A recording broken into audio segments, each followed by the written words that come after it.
మంత్రి పొంగులేటి శ్రీనివాసరెడ్డి శాఖ ఏమిటో గానీ ఆయనకు బాంబుల శాఖ మంత్రి అని పెట్టాలంటూ BRS party working president KTR ఎద్దేవా చేశారు. ఏ బాంబు పేలి కాంగ్రెస్లో ఎవరు ఎగిరిపోతారో ఆయనకే తెలియాలంటూ వ్యంగ్యాస్త్రాలు సంధించారు. ఒకటి మాత్రం పక్కాన్ని వీళ్ళని వదిలిపెట్టమంటూ మరోసారి హెచ్చరించారు కేటీఆర్. కాంగ్రెస్ ప్రభుత్వం వచ్చి డిసెంబర్ 7వ తేదీ నాటికి ఏడాది పూర్తవుతుందని, వీళ్ళు ఏదో పీకి పందిరేస్తున్నట్లుగా ఏడాది గడిచిందని విజయోత్సవ వారోత్సవాలు చేస్తున్నారని కూడా అన్నారు.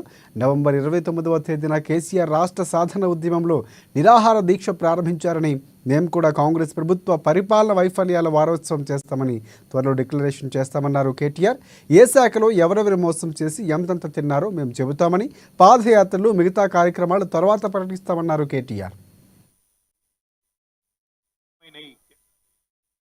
అంటే ఒక్కటి సరిగ్గా సంవత్సరం కిందట ఇదే రోజు నవంబర్ 10, 2023 నాడు కాంగ్రెస్ పార్టీ కామారెడ్డి వేదికగా బీసీ డిక్లరేషన్ అని చెప్పి సరిగ్గా ఇదే రోజు సంవత్సరం కిందట బీసీ డిక్లరేషన్ అని చెప్పి రాష్ట్రంలోని బలహీన వర్గాల అన్నదమ్ములకి ఆడబిడ్డల ఓట్లకు గాలం వేస్తూ ఇందులో అన్ని రంగాల్లో ఇచ్చినట్టుగానే అన్ని వర్గాలకు ఇచ్చినట్టుగానే బలహీన వర్గాలకు కూడా మరి చాలా వాగ్దానాలు బీసీ డిక్లరేషన్ పేరిట ఇచ్చి సరిగ్గా ఈ రోజుతో సంవత్సరం అయితా ఉన్నది. నేను ఈ సందర్భంగా వరంగల్ వేదికగా, ఎందుకంటే వరంగల్ అంటేనే చైతన్యానికి పౌరుషానికి ప్రతీక, అట్లాంటి ఈ వరంగల్ వేదికగా బీసీ డిక్లరేషన్ మీరు ప్రకటించి సంవత్సరం పూర్తయిన సందర్భంగా కాంగ్రెస్ ప్రభుత్వానికి, రేవంత్ రెడ్డి గారికి నేను గుర్తు చేస్తా ఉన్నా, బీసీ డిక్లరేషన్ హామీలు ఏమైనాయి, ఎక్కడ పోయినాయి, ఒక్కటంటే ఒక్కటి ఈ సంవత్సర కాలంలో అమలు చేసిందా కాంగ్రెస్ ప్రభుత్వం అనే మాట నేను అడుగుతా ఉన్నా. ఒక్క మాటలో చెప్పాలంటే కొత్త అమలు చేయడం దేవుడెరుగు, ఉన్న వాటిని కూడా రద్దు చేసింది